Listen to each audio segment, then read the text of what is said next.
Alright, so the first thing is whether you agree or you disagree or whether you want to or not, the schools have opened. Well, let me rephrase that. All public schools here in Arizona have opened for the majority. I believe here Tuba City is the first public school in the Navajo reservation to actually open. I could be wrong, but I know we're one of the very first ones to actually open our schools to students. So my daughters are going to school on campus. I'm super excited. They're super excited. They've been going for the last couple of weeks as well. So I'm gonna go drop them off and we'll talk a little bit more about this in a little bit. You like school? Yes. Do you like school on campus or at home?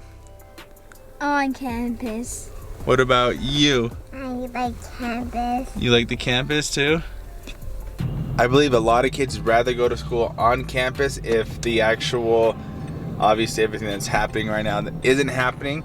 I think a lot of kids are tired of their parents and being at home, rightfully so. I would be in the same situation.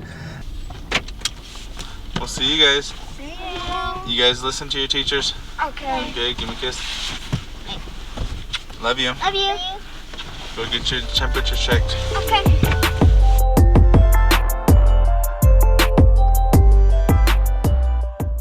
Here in Arizona, the fact is that public schools had to open, so they opened their doors to students and we had to accommodate that as well.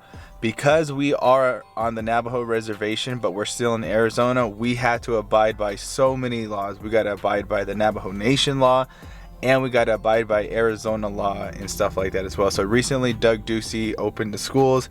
Okay, this video is not for me to sway you one way or another. I'm just giving you the facts about things and how we approach stuff as well. And one of them is the fact that we do have students on campus. Now, schools don't only provide just education, we do, but we have so many things that as teachers and educators and just the district itself we had to provide. We got to provide social and emotional help. We got to provide meals and stuff like that as well. So we had to be able to do that through this whole pandemic and everything that's been happening as well. But we'll get a little bit into more the facts and stuff about it. But let's go get some coffee first here at the Navajo Espresso. Got to put on my mask.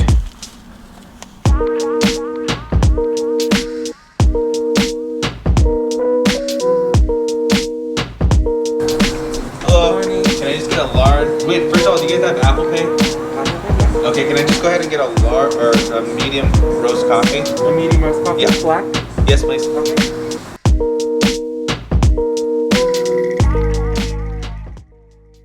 I am so happy that the coffee shop did not close down. It's one of my favorite places to go with Kristen. We used to go there and she used to study. I used to edit videos and stuff like that.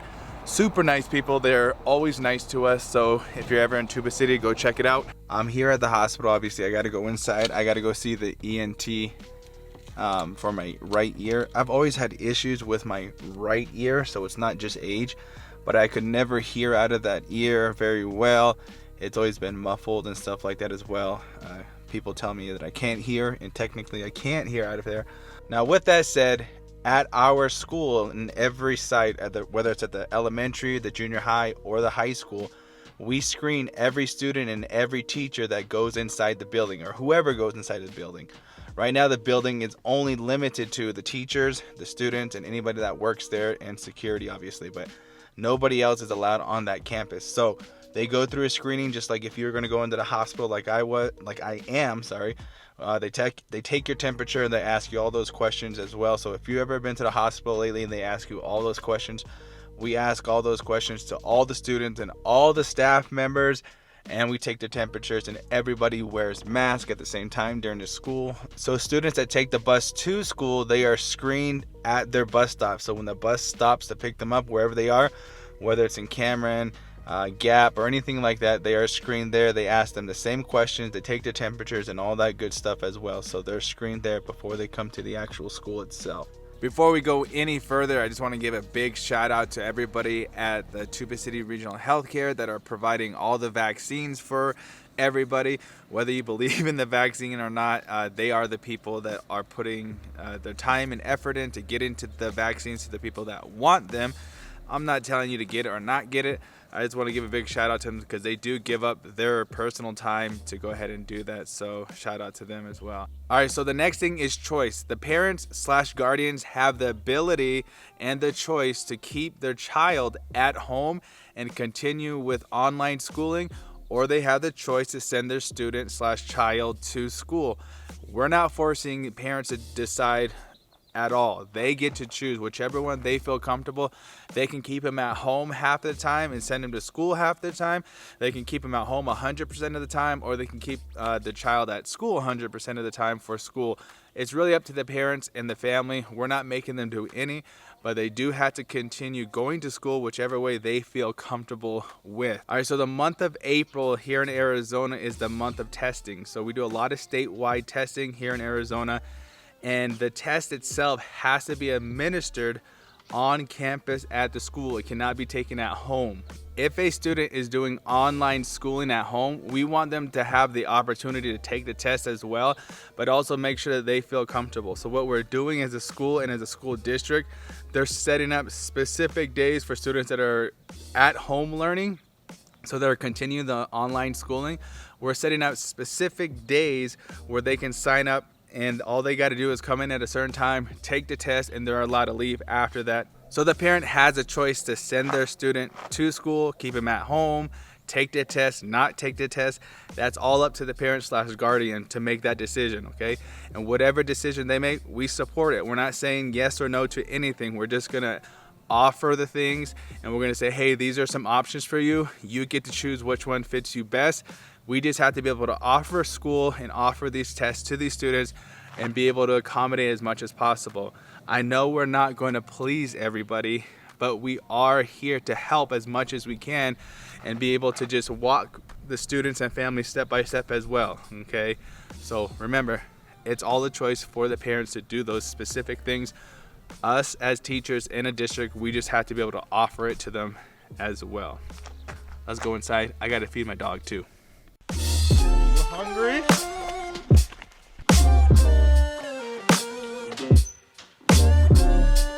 Come here, Evie.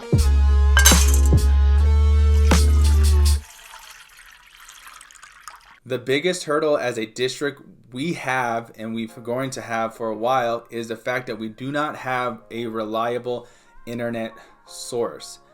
The Navajo Nation does not have the infrastructure whatsoever to sustain a reliable connection for internet at the moment. Now, not every student has access to internet as well. So what we did as a district was students that needed internet, they provided the students with these MiFi from Verizon, where it's just a hotspot for them. Obviously, they can hook up to it.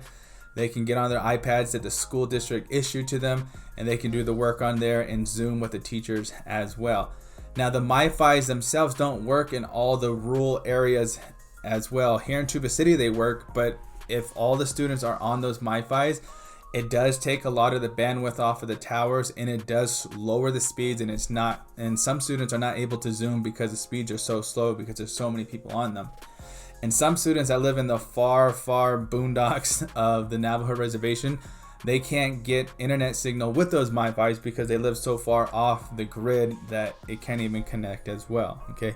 And some students live without electricity at the same time, so that's something that we got to keep in mind, and we do keep in mind at the same time. Another issue is the fact that families that actually have internet typically are with satellite internet. But the problem with having internet through satellite is the fact that they have a cap where you can't go past, or they're going to throttle your speeds. And I know typically they start at 25 and it goes to 50 and so forth. But at 25, it's already about $80. And if you go to 50, then that's like $100 and something dollars every month that a family has to pay for at the same time. And the first problem that we've saw and families ran into is the fact that if they started at the very lowest, which is about 25, they would run through that 25 high speed cap very quick because their kids have to Zoom every single day, obviously 5 classes pretty much, and so they would go through that 25 gigabytes really quick because obviously there's multiple kids in a family, and they're all trying to Zoom their classes at the same time. And it's hard for a family to, if they have multiple children, to up that cap to 50, and now they have to pay $100 and something every month, okay? that's something that we had to address at the same time. We obviously couldn't change that. That was all on the provider itself. And that became a struggle with families because then it became some sort of burden financially. Now, one thing that the school district did is that they provided students with iPads, cases for the iPads, and MiFis. Now, the MiFis themselves are really good and it was a good idea. But if every student that we issued it to here in Tuba City is using it at the same time, you can see how the traffic on the towers will start to get congested and just lower the speeds at the same time because all the students that have them are using them. And on top of that, people with cell phones are still hooking up to the towers. And you can see how this is going to go. It's just a repetitive thing that we don't have the capabilities to sustain the actual online schooling until that's fixed. And when that gets fixed, I do not know. Maybe soon, because I know here in Tuba City there's fiber optics in certain places. I know the fairground has it. A couple of the schools have it. Maybe the hospital, I'm not sure yet. But I do know that it is at a couple places. It's not available to every household just yet, but that is an option we can see in the future, hopefully. Now, with all these hurdles that we have with the internet, as a district, we understand them because we have those issues as well, because even at our school site, we don't have the most reliable internet at the same time, right?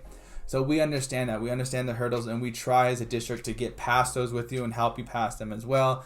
And sometimes they're just hurdles that we can't get over at the moment, right? So one of the things that we did is make these packets. Whether you like the packets or not, we make these packets for these students that are not able to Zoom and all that kind of stuff. We mail these packets to them. They're able to work on these packets and send them in back to us or bring them back to us, however they want to do it. Now, whether you believe it or not, I believe, because I teach there and I see the ins and out of everything, that the school itself and all the schools, the high school, the junior high, the elementary, and even the boarding school, they're trying their best to accommodate all of these students and give the students everything they need to succeed on this online schooling thing as well. I can't speak so much for the boarding schools because I don't know what goes on, but I see what happens at the elementary because my daughters go there. I see what happens at the junior high because I work there, and I see what happens at the high school because I have a bunch of friends that work there as well. So I see the teachers, the principal, and the district should do everything they can to get the information and everything like that to the parents and students. Now, not everyone thinks that, and that's fine. You can think that. You can believe whatever you want. I'm not trying to change your mind. I just want people to know, like, the biggest misconception that I hear all the time is the district isn't doing enough. I believe we're doing enough in the fact that, first of all, the district gave out stuff to the parents and the students to help out with their online things. Also, we do not require students to come into the school. We're not making any requirements of students to doing anything they're not comfortable with doing and their families are not comfortable with doing. So we're giving them all the options that whatever they feel comfortable with, that they can make those decisions by themselves. Until the Navajo Nation has reliable internet, we will not have a reliable online school system.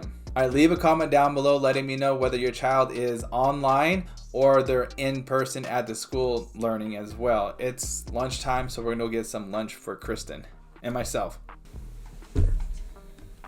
Hello. Hello. What are you doing? Playing Fortnite. You're playing what? Fortnite.